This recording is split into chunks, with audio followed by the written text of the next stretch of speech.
recently got an email from Michael Almeida's mother, okay? Michael is in 3rd grade. And she said that, "I love the sense of place it imparts with the celebration of 2 core values in our community. The natural world that we protect and celebrate, and engagement in civic life as evidenced through the buildings on the murals." And I agree with her.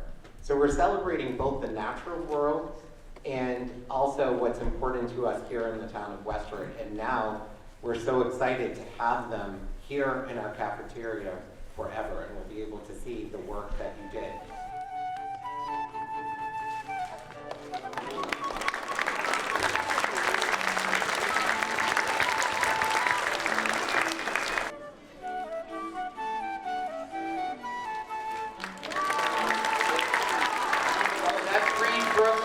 Day school in the background. Good job on that one.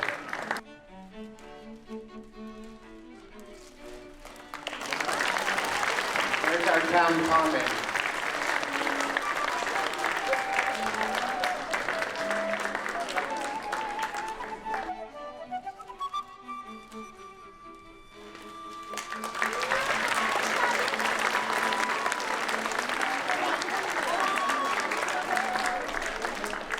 That's Abbott Hill.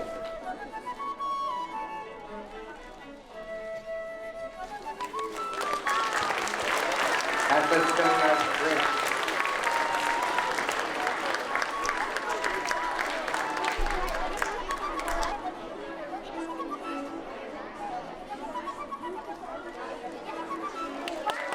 All right.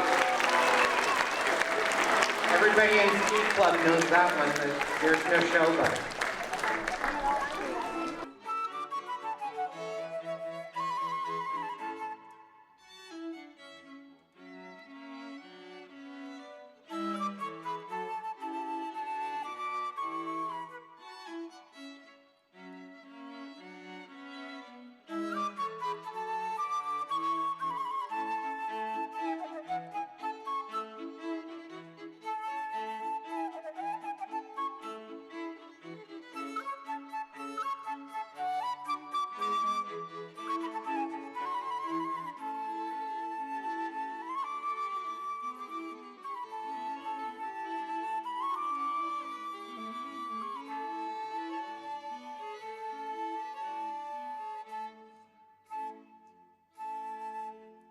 I think that the Community Mosaic project is an amazing effort by all of the students and faculty and parents of the school.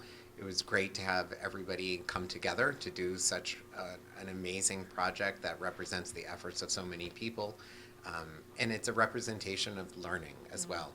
Yeah, I would just say it was a really fun, easy way to bring the entire staff, parents, even people who are typically not working with students were in the art room working, from the financial, administrative secretary to reading interventionists and math interventionists. So it was nice to just see everybody come together in a way that there was a common language and everybody was working for one goal. It was really fun. A year or so ago, the walls in the cafeteria were painted stark white when we got our new windows. And we knew that we wanted something to liven up the space, and something that the children and the staff have hands in is going to be so memorable and so important for our school community.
Well, I first saw the opportunity at the Big E in Springfield, Eastern Exposition State Center, the fair out there, and she was in the New Hampshire house. I was asked to do a demonstration at the Big E in West Springfield. I was sitting in my booth working on my specialty is a Picassette mosaic, which is working with broken china. So I was building a mosaic that was going to be installed at the New Hampshire building at the Big E. My wife and I actually were visiting, and we saw her work of art, and that she had opportunities to do community mosaic projects in schools, and we were interested in that. And Mr. Sardella and his wife came by and were watching the demonstration, and then found that I also worked in schools. So they took my brochure, and I think it's been 2 years. And my wife, who's also a principal in Hudson, Massachusetts, had Liz come to her school to do a mosaic project, and I thought it would be a great idea if we had one for the day school as well. So we got our initial funding from the Westford Education Foundation, and that was a grant that our teacher Pam Perrin and I put together, describing the project in detail and how that it would be a cross-curricular project that would involve our science coordinator Elaine Santelman in figuring out how we could get images of plants and animals that would be incorporated in the project. So we put that together for the foundation, and I'm pleased to say that we were able to get half of the funding from that. And then we also have a grant through the Westford Cultural Council, a very generous grant. And additionally, we did some fundraising through a program called Square One Art. And then we're also getting funding together from various other fundraising projects that we've done. Well, first we had to come up with the concept. So this started very early in the fall when we knew that we were going to get funding for this project.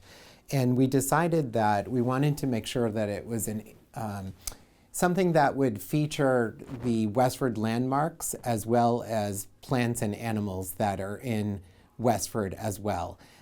So with that design in mind, the art teachers designed some initial sketches that included some historic buildings in town, including the J.V. Fletcher Library, the Town Hall, the Westford Museum, but also some iconic sites like the Granite Quarry and the Stone Arch Bridge. And for each one of the panels, you're going to see some sort of architecture from Westford, whether it's a historic building or something else. And then with that, there will also be animals and plants representing different various seasons in Westford. So to start the process, the art teachers talked about mosaics and the history of it and had children practice mosaic work in class in the month of December, and they actually did it with cut pieces of paper. And they also sketched out some designs of plants and animals and the historic buildings. They sent all of these sketches to Liz Von Son at her studio in New Hampshire. And she helped to she didn't help, but she actually designed the final panels using the ideas that the children had.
So those are mammals.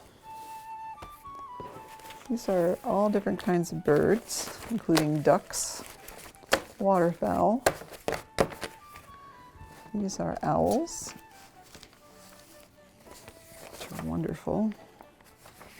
Looks like there are a lot of different types of owls in your area.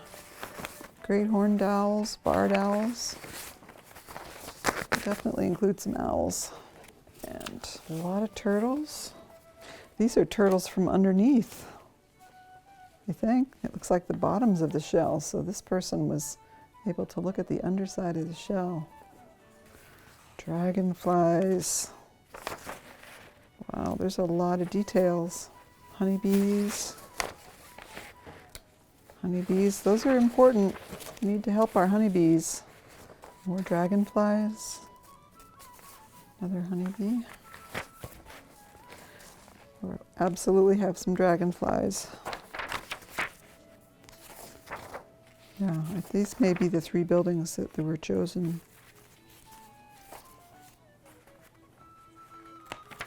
I'm glad these drawings, they really did a good job keeping them pretty simple, because Mosaic, especially when you have a little bit more limited time, it's difficult to do a lot of details.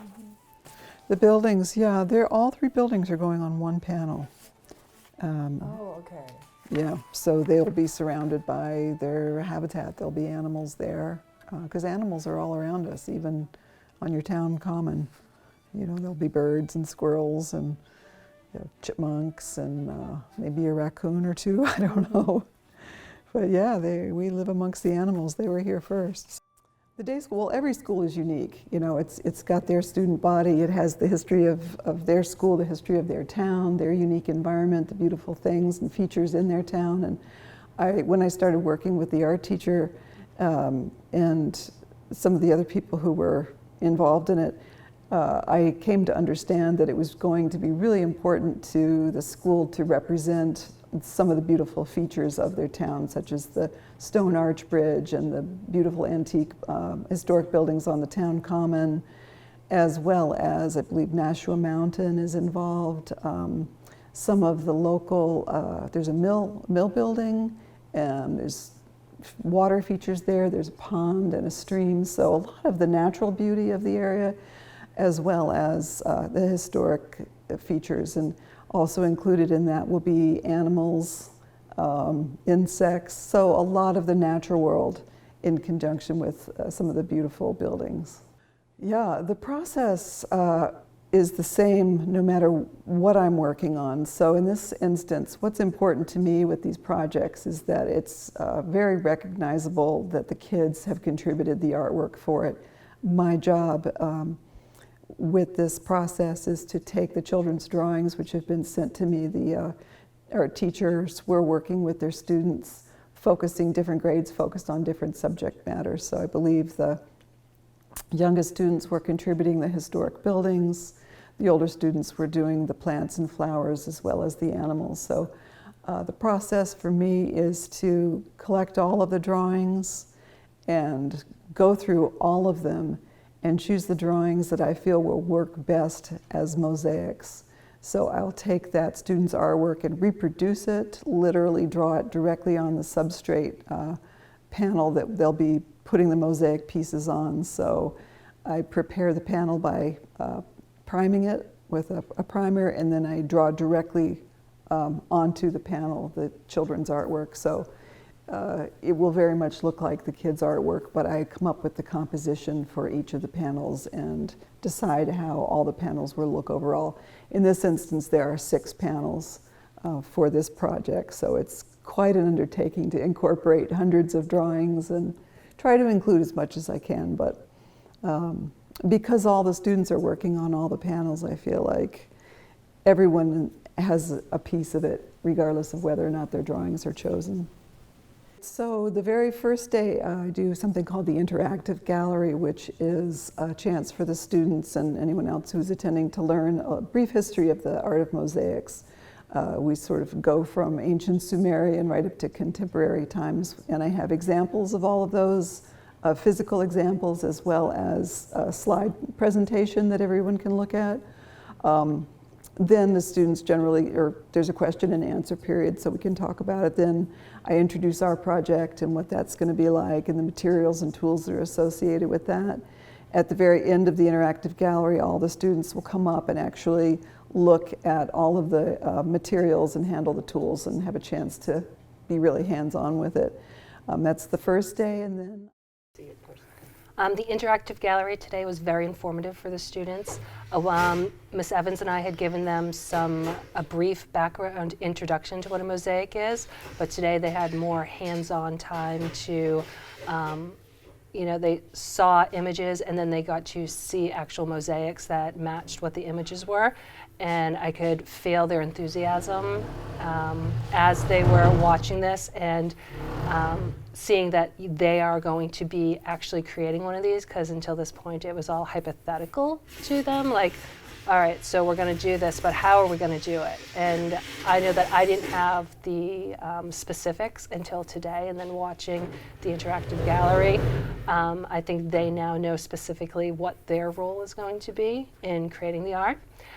I thought their reactions were great. I was thrilled with their questions. I felt like they did a great job really focusing in on so much information to sort of take in and kind of learn something new, what I think felt a lot of enthusiasm for the project. So very happy with that. And the kids are very excited about next week, starting on Monday, of actually getting to physically touch the pieces and create these mosaics. Some of them were actually pointing out that they saw their drawings in the panels, which then sparked even more interest, because we only got to see one panel during the interactive gallery, and they want to see the other panels to see if their artwork's in it as well. Good afternoon. It's nice to see you all. So we've made great progress today with mosaics. We've already had 4 groups working on these, so it's going to give you a good idea of what they're going to start to look like. So do you remember last Thursday we talked all about how the mosaics are like a giant glass puzzle where you're fitting the pieces together one at a time? So every table has a colorful guide for you, like a map, that you can use to figure out what you're going to work on. So after you're assigned to your table, you can find the spot that you'd like to work on, and then you pick up the colored guide and you say, oh, I'd like to work on this grass. And you look for the sticker on the grass and the number, and it looks like number 32 is the green grass here. So you put the drawing down so the next person can use it. You're going to pick up your plate, and then what I'd like you to do right now is just turn your bodies to face the back of the room, but stay right here. All the way in the back of the classroom are the boxes of colored glass, all the way back here. Starting with number 1 over here, it goes 1, 2, 3, 4, 5, 6, 7, all the way up to number 16.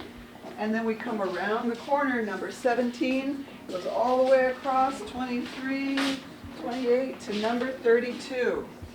So you have to use your detective skills to figure out which numbers that you need. Does anybody remember the number that I'm looking for? 32. 32. So I'm taking a small handful, not a big plateful, just a small handful. This isn't like the smorgasbord where it's all you can eat buffet, right?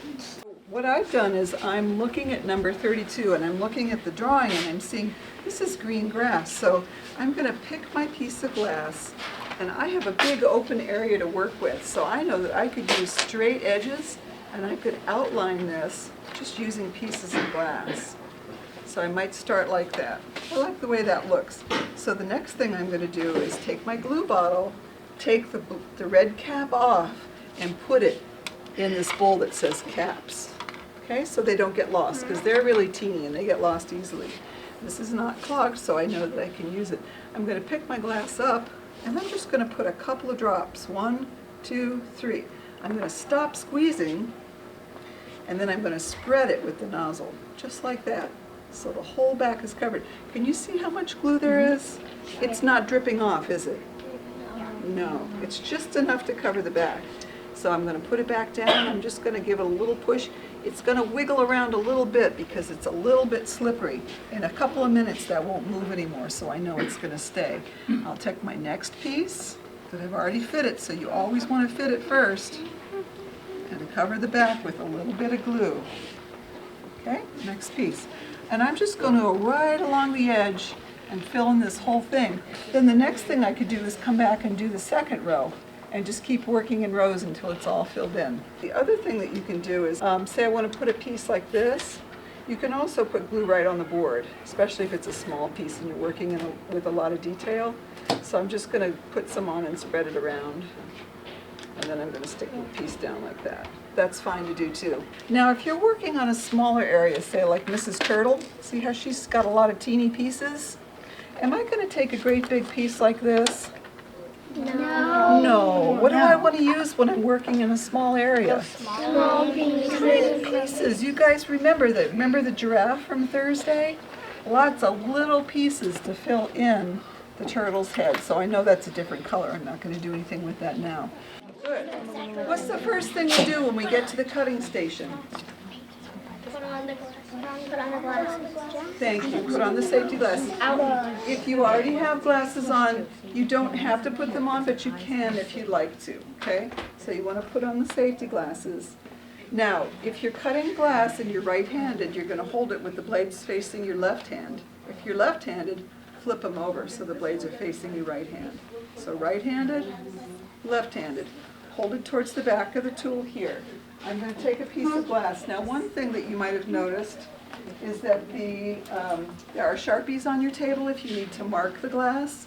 You can mark it with a Sharpie on the top. If you have a cutting line, you put the blades right on the edge of the cutting line like that. You guys step back, step back. I'm going to put it in the box and just give it a squeeze. And I hold on to one piece and then I can pick up my other piece. Okay. All right, ladies and gentlemen, do you have numbers, like numbers that for your Chromebooks? Or, Yeah. Can I have 1, 2, 3, and 4 right at that front table? 5, 6, 7, and 8 right here. 9, 10, 11, and 12 where I am. 13, 14, 15, 16. 17, 18, 19, 20. And if you didn't remember your number or you're after 20, you're at that table.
So, end of day one. I think it went very well.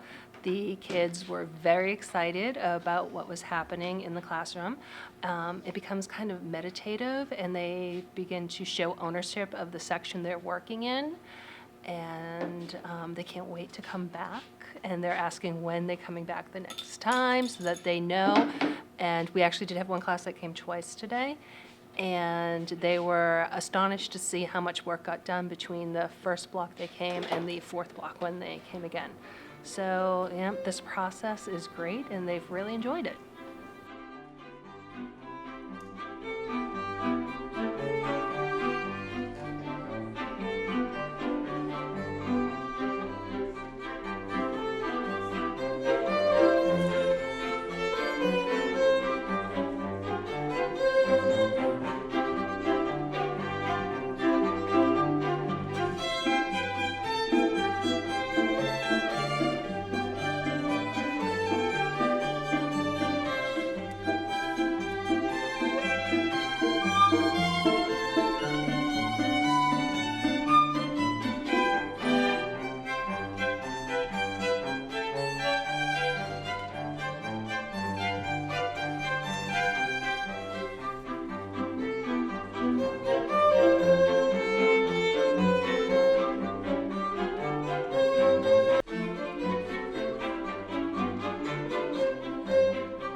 What was something that was surprised you about today?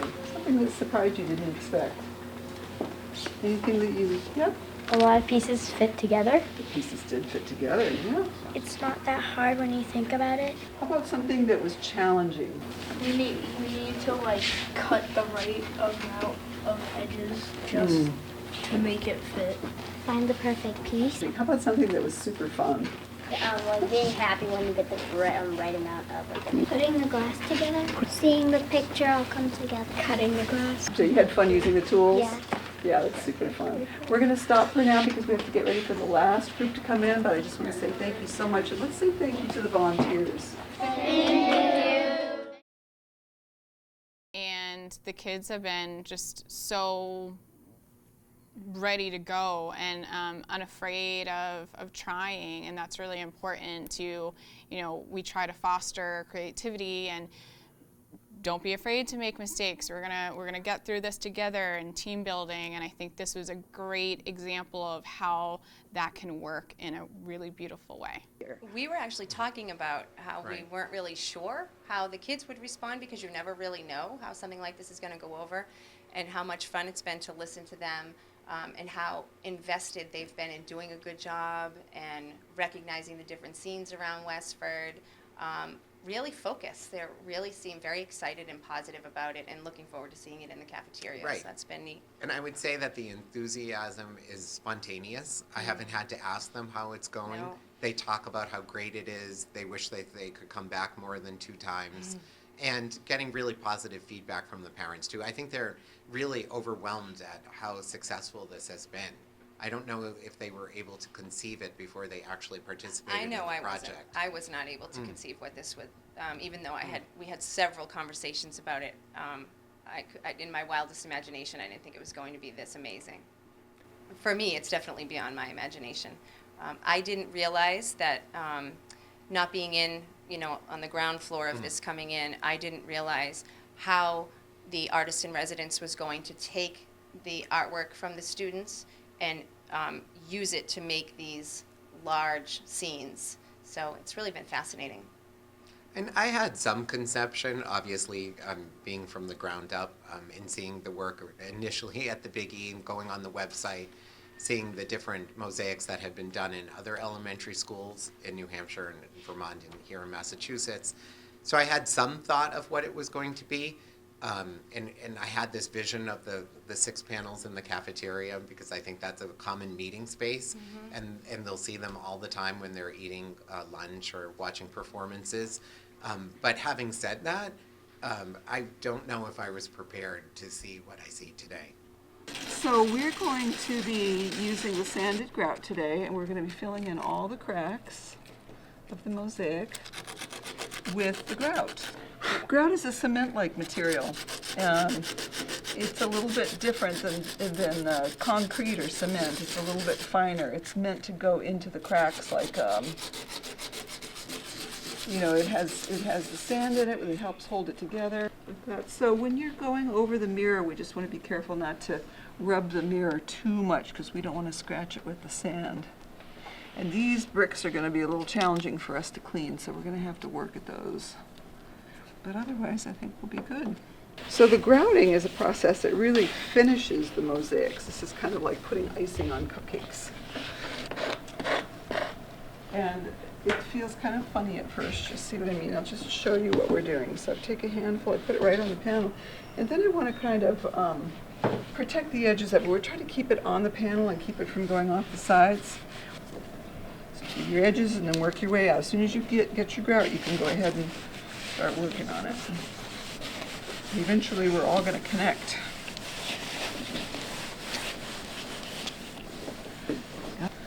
A little bit, not so much time to cure in between. So grout doesn't dry, it cures. There's a chemical reaction that's taking place with this grout.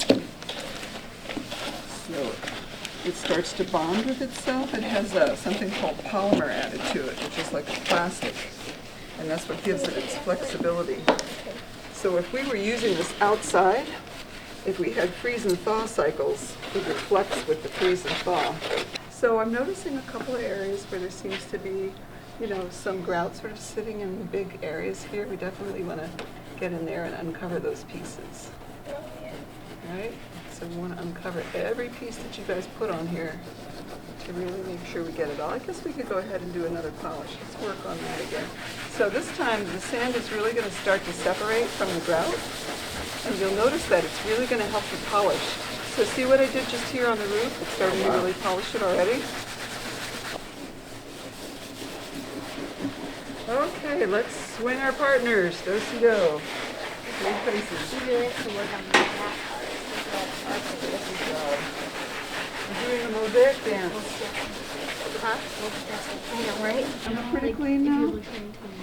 Honey, don't scrub with the brush that way. You'll break the bristles. Just pull it towards you. Don't push with it. There you go. Okay, I'm going to scoot it back just a little bit. And let's get the table cleaned. Whoa, look at this. Whoa. You want to go over to the other side of the classroom and take a look at it from the distance? Just so you can see. That looks so much better. Yeah, from the beginning. The mirrors are like looking cool. The mirrors are like shining. Yeah, they're wicked cool. They're Beautiful. Nice job, everybody. makes it look like a rundown. Use the brush for the edges. Okay, ready? Let's brush gently so it's not up in the air. With our hands? With your hands, top to bottom. I want to use the big brush. Top to bottom. You're just trying to bring all the sand down off the mosaic. Oh, it's sticking to the edges. Good. You can use the brush to brush it off.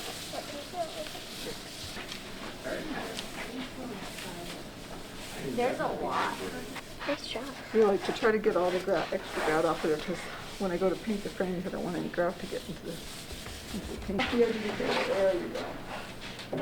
Good job. Can you push, give that down to somebody else and let them do it? Pass the brush off. I'm actually going to bring it up to that. So what did you guys learn today? That grout is made of cement, sand, and something else, like that plastic, that flexible plastic. Polymer medium? Yeah, that's it. I learned that teamwork. Teamwork. Yeah. Working together? Yeah, So we need to work it's easier together. to do this with a bunch of people than just by And yourself. watch to finish its lines. When is like the big show off? like where your shoulders. Wednesday morning, we're going to uncover them. Wednesday. Yep, day after tomorrow. Oh, the day I'm on. Community building in the sense that, again, we have people from all over the school coming in, working on these things together. But it's also important landmarks in Westford that we're now bringing into our school. And so the children get excited when they say, oh, I've been there. Oh, this is the bridge. I've been under the bridge. So that's been really fun, and I think has definitely added to the enthusiasm. Yeah, one parent and his mother were commenting that the former Abbott Mill is actually their home today because it's been converted into housing. So that's kind of exciting for them Sure. to see that connection from the past and what they have today.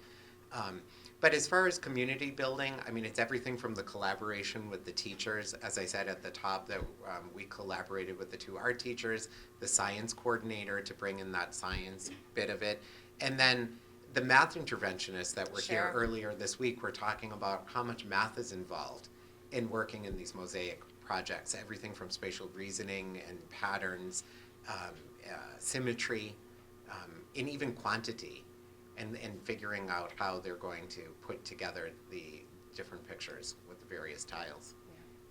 I feel that art has a way of connecting us, of making us feel a part of something bigger than ourselves.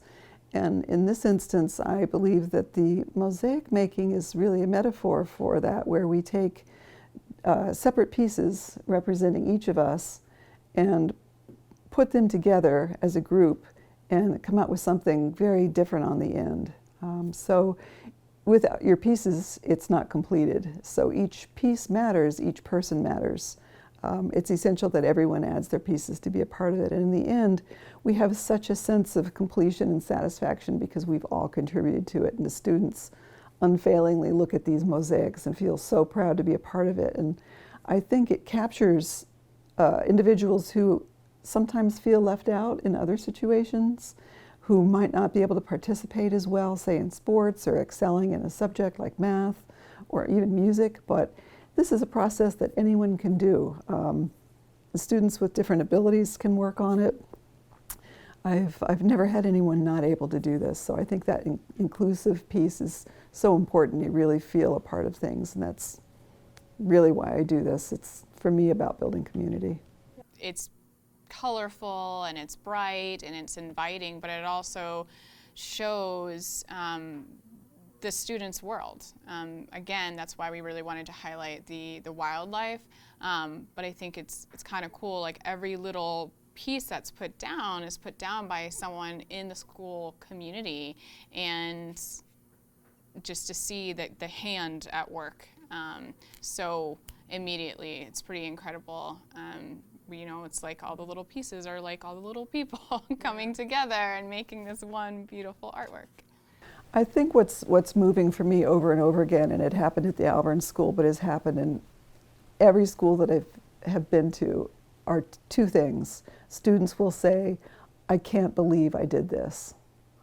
I never thought I could do this. Look what I did.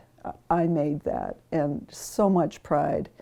And it was particularly moving with the special needs students because a lot of them have the physical challenges. So for them to actually place the pieces and fit them together was a huge accomplishment for them. And I think to touch human lives in this way, it must be why I keep doing this over and over and over again. I think people feel disconnected. I think they feel dissatisfied in some ways. I think we get caught up in testing and test scores and the curriculum and expectations, and this is just purely creative and joyful and human. And there's a chance for, one thing I have heard from teachers too is that they cannot believe that some of these students could do what they did too. Students who have behavioral issues all of a sudden are so focused and able to follow through on these projects where in a normal classroom situation they're disruptive and they're demanding attention, and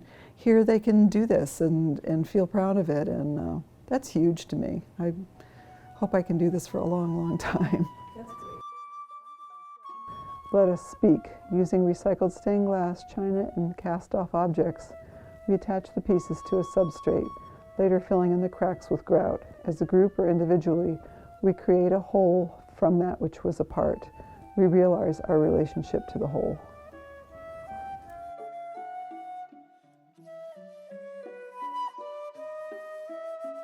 My favorite part was when we fit the pieces together and we saw the stages and how to make the mosaics. During the project, we all had to work together to create the mosaic. Our job was to fill in the tiny pieces with the white spots on the mosaics, but there's a catch. We couldn't use the cutter to cut the small pieces. We had to dig through the scraps instead. But my classmates and me overcame the challenge, and it was so much fun and exciting working together to make these wonderful pieces of artwork. I learned this mosaic is like a puzzle. When everyone works together, it is amazing to see what you can achieve. I hope this serves as an example to future students so that when the day school family works together, beautiful things happen.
So can you name all the historical buildings that you have in those 6 panels?